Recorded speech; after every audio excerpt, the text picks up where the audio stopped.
Olá, eu sou o professor Jacobi Fernandes e neste vídeo nós vamos falar sobre a súmula 289 do Tribunal de Contas da União. Você já sabe que a jurisprudência do Tribunal de Contas da União em matéria de licitação e contratos aplica-se a estados e municípios. Hoje nós vamos tratar de uma súmula específica que versa sobre qualificação econômico-financeira, ou seja, é uma súmula que orienta a elaboração dos editais de licitação. Nós sabemos que a licitação tem por finalidade escolher o licitante e a proposta mais vantajosa. A súmula 289 objetiva disciplinar as exigências que são admissíveis para qualificar financeiramente uma empresa.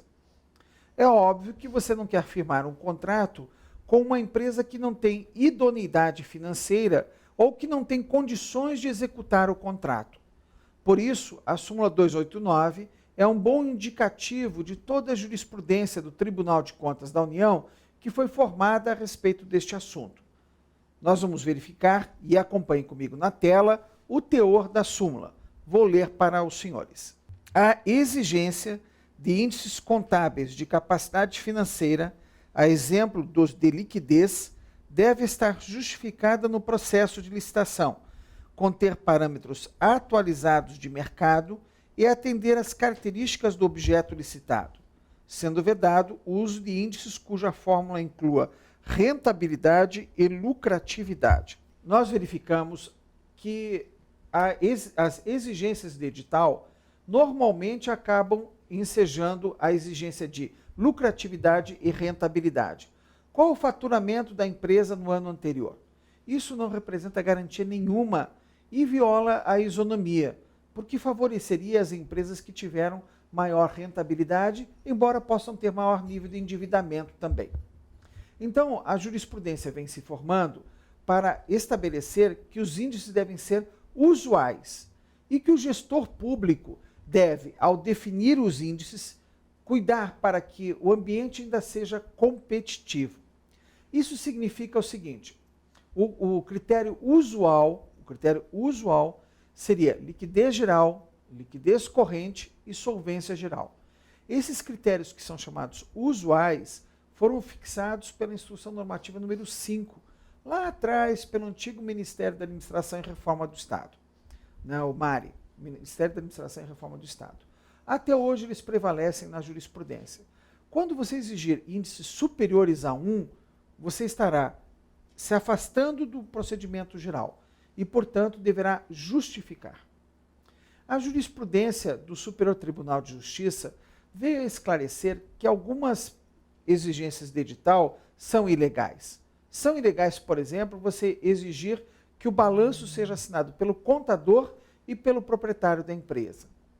Também é ilegal você exigir que o capital já esteja integralizado. Isto não significa nada mais ou nada menos. Se o capital não estiver integralizado, no balanço esse fato aparecerá. Mas no ano passado, nós tivemos uma mudança também em relação à pequena e microempresa nesses itens. O decreto que trata da regulamentação da Lei Complementar 123, que foi editado ano passado, o decreto 8538, ficou vedando que se exija da pequena e microempresa o balanço patrimonial quando se tratar de compra com entrega imediata e integral e quando se tratar de locação. O legislador decidiu afastar essa exigência numa licitação quando for a compra de bens com entrega imediata e integral, porque não há risco para a administração. A ideia do legislador, de quem elaborou o decreto, foi que não há risco para a administração, porque o risco fica todo com o contratado.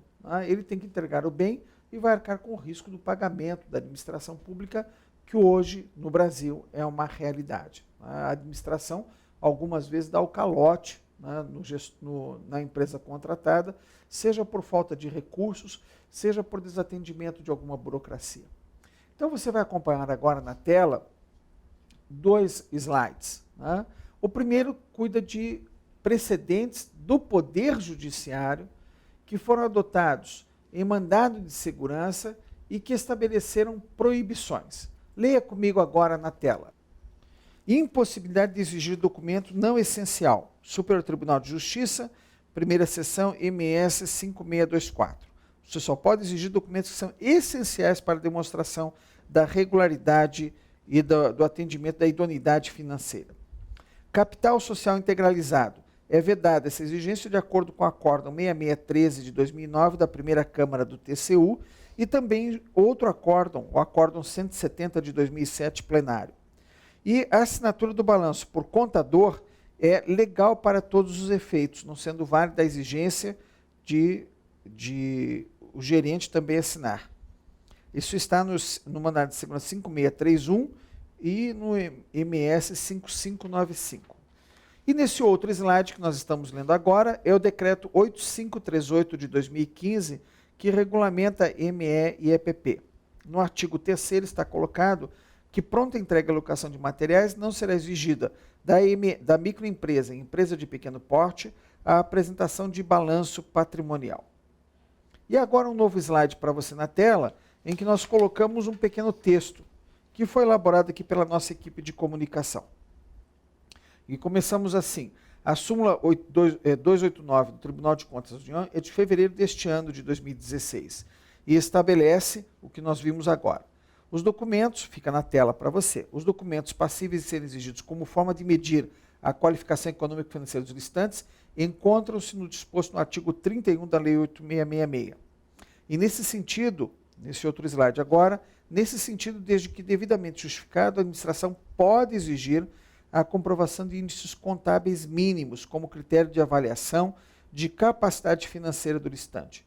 Todavia, não pode exigir valores mínimos de faturamento anterior à adjudicação, bem como índices de rentabilidade ou lucratividade, de acordo com os artigos 31, parágrafos 1º e 5º da Lei 8666. Como você verifica, o esforço do Tribunal de Contas da União é para ampliar a competição. Existe um ponto em que nós podemos censurar a jurisprudência. É o que estabelece que o gestor, ao definir os índices, deve se assegurar de que aquele índice não restrinja demais a competição. Ocorre que não há nenhum local público onde você possa previamente definir se o índice vai ou não restringir a competição. Na dúvida, fique com a regra geral. Liquidez geral igual ou superior a 1, solvência geral igual ou superior a 1 e liquidez corrente igual ou superior a 1. E lembre-se ainda, e isso é muito importante, para apurar esses índices, a comissão de licitação deve ser integrada por um contador ou enviar a documentação para um contador examinar. Não é lícito ao servidor que não detém habilitação de contador fazer o cálculo dessas formas. Até nosso próximo encontro.